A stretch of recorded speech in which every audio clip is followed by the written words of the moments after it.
meu nome é Sara. Meu nome é Kailane. Hoje estamos aqui com a professora Nívia, ela é professora de Biologia.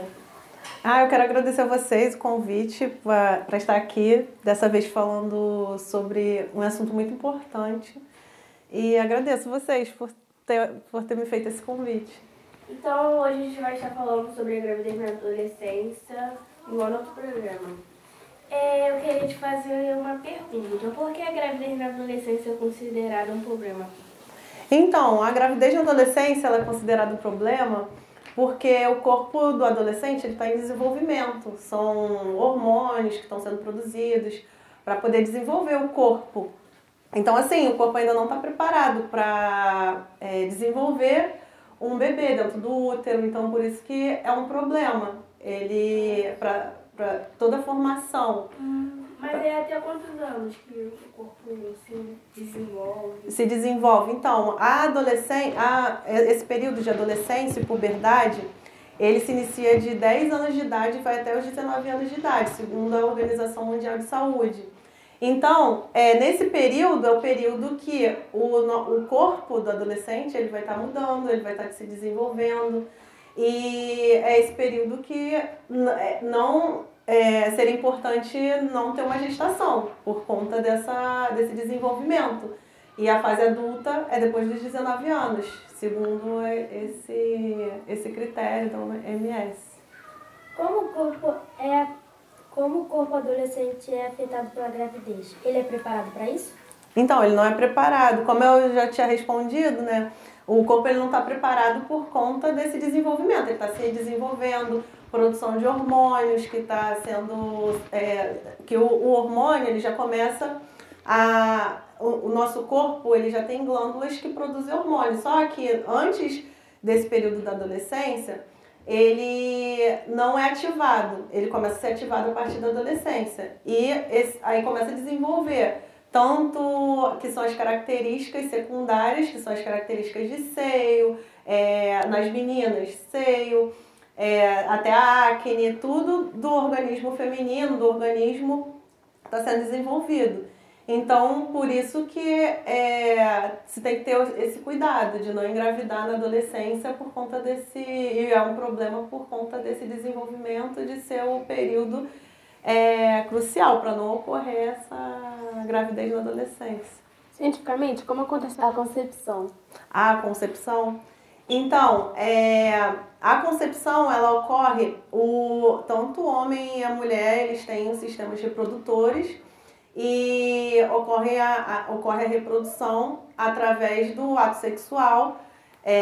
Com o ato sexual o homem e a mulher, ocorre a penetração do pênis na vagina da mulher e nessa relação sexual ocorre a concepção através do óvulo e do espermatozoide da mulher. Então vai ocorrer a fecundação dentro do útero da mulher. E é um processo que ocorre gerando um bebê. E como acontece o crescimento do feto até se tornar um bebê? Do feto? Como acontece o crescimento do feto até se tornar um bebê? Então, o início vai ser lá quando ocorre o ato sexual, vai ser liberado o espermatozoide do homem e o óvulo da mulher, eles vão se encontrar dentro do útero, nas tubas uterinas. Vai ocorrer uma fecundação, vai ocorrer uma fusão, uma junção desse óvulo com o espermatozoide. Aí, essa fecundação vai ocorrer e esse embrião, que é chamado, depois da fecundação, ele vai se aderir na parede do útero. Depois que ele se aderir na parede do útero, ele vai ocorrer as fases de desenvolvimento. E nesse desenvolvimento vai ocorrer o crescimento até os 9 meses, do feto até o nascimento do bebê, que é os 9 meses de idade. Como prevenir para não ter gravidez indesejada? Então, existem várias formas de prevenir a gravidez indesejada. A principal forma é utilizando métodos de barreira, que é a camisinha, tanto a masculina quanto a feminina. é quando é um método, tipo assim, porque ele também previne infecções sexualmente transmissíveis. Mas existem outros métodos. Existe o método de barreira, que é a camisinha, que é a feminina e masculina. E existem métodos hormonais, que são... tem a injeção, tem chip hoje que se coloca para poder prevenir. Existe também as pílulas anticoncepcionais, que tem hormônio ali que vai fazer com que não ocorra a ovulação. Então, essas são as formas de se prevenir. Também tem os métodos comportamentais, que é método de abstinência, a pessoa não fazer sexo. Se não fizer sexo, não ocorre a gravidez. Existe o método de tabelinha, que é um outro método que as pessoas elas anotam o dia do período fértil para saber qual o dia que é o meu período fértil, para poder saber o dia que não vai ter relação sexual para diminuir a probabilidade de engravidar. Só que esse método não é um método tão eficaz, esses métodos que são comportamentais. Os métodos mais eficazes são os métodos de barreira, camisinha e os anticoncepcionais. E quais são os mais seguros para não engravidar? Os mais seguros são esses, a camisinha feminina e masculina. Também tem o DIU, que é um método que é utilizado, que eu não falei na outra pergunta.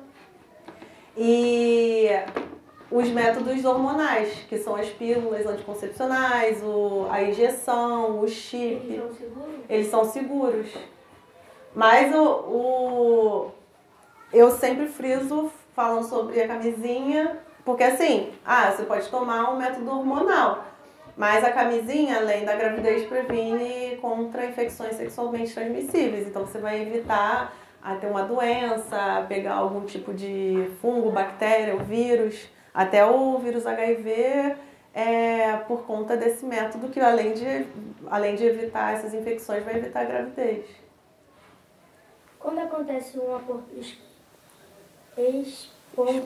Espontâneo. Quais podem ser os motivos? Então, quando um dos motivos, como a gente está falando muito sobre adolescência, o organismo do adolescente, da menina, não está totalmente formado, está em desenvolvimento. Nesse período de gravidez, pode uma grande chance de ocorrer também um aborto espontâneo. E também existem doenças, quando a gente fala não só na gravidez da adolescência, mas existem doenças, até doenças que fazem com que ocorram abortos espontâneos. Então, não é tanto na adolescente, por ele estar em desenvolvimento, pode ocorrer esse aborto espontâneo, porque o corpo não está preparado para receber um bebê, tanto em doenças que podem fazer com que até doenças, infecções sexualmente transmissíveis, às vezes a mulher ela vai lá, tem um ato sexual, engravida e às vezes até pega uma infecção sexualmente transmissível. Através dessa infecção, causa uma doença e isso faz com que ocorra um aborto, a infecção sexualmente transmissível. Quais as doenças mais perigosas na gravidez? As doenças mais perigosas na gravidez tem a mulher que tem a pressão alta. Se ela tiver a pressão descontrolada, pode perder o bebê por conta disso. A gente estava falando de aborto também. Então, assim, é chamado de pré-eclâmpsia. Esse problema que a pessoa tem uma pressão alta, isso pode... É grave na gravidez. Diabetes, a mulher, se ela tiver uma diabetes, até essas infecções que a gente está falando, sexualmente transmissíveis, são graves no período da gravidez.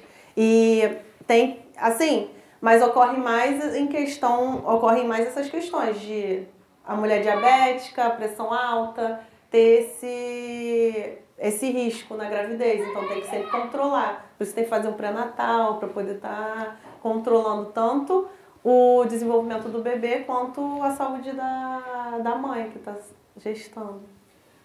Então, qual a fase mais difícil da gravidez?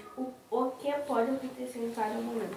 Geralmente a fase mais difícil da gravidez é sempre no início, porque como está em desenvolvimento, o feto está em desenvolvimento, então nesse período ele, por conta, às vezes até assim, existem consumo de álcool, drogas, às vezes a mãe está consumindo álcool, drogas, e no período inicial de desenvolvimento está consumindo esses tipos de drogas, e isso pode afetar no desenvolvimento ali gestacional, e o bebê nascer com algum problema, nascer sem um braço, sem uma perna, nascer com algum problema no coração, algum problema neurológico, por conta do desenvolvimento naquele período, do uso de drogas, ou até mesmo por questões de físico mesmo. Às vezes a pessoa não tá com uma saúde tão boa, e acabar tendo que ficar de repouso para não perder o bebê. E o início sempre as primeiras semanas sempre é o período que tem que ter mais cuidado. Quais são alguns mitos sobre a gravidez que muitos acreditam, mas não são verdade? Mito na gravidez? Um mito. Não, na verdade, as pessoas perguntam muito. Como eu sou professora, então sempre sai a pergunta: professora, tem como engravidar na perna, na coxa? Me fizeram essa pergunta esses dias. Você fez, mas também me fizeram na escola. Mas aí perguntou sobre isso. Se engravidar nas coxas, não tem. Só tem como engravidar ejaculando dentro se ejacular dentro da região vaginal, isso já tem a probabilidade de engravidar. Mas, vai ejacular na perna, na coxa, não tem como engravidar desse jeito. Tem que ter a penetração para poder conseguir engravidar. Então, assim, esse é um dos mitos que acontece, assim, que as pessoas acham que engravida na coxa. Agora, assim, buscando a lembrança é uma coisa que eu lembrei no momento. Não sei se tem... Não, tem outras coisas, mas agora eu não tô me lembrando. Então, a Joana tá terminando. Muito obrigada pela sua participação no nosso Tá Ligado Cast. Estamos encerrando mais um Tá Ligado Cast. Obrigada pela sua presença. Até a próxima.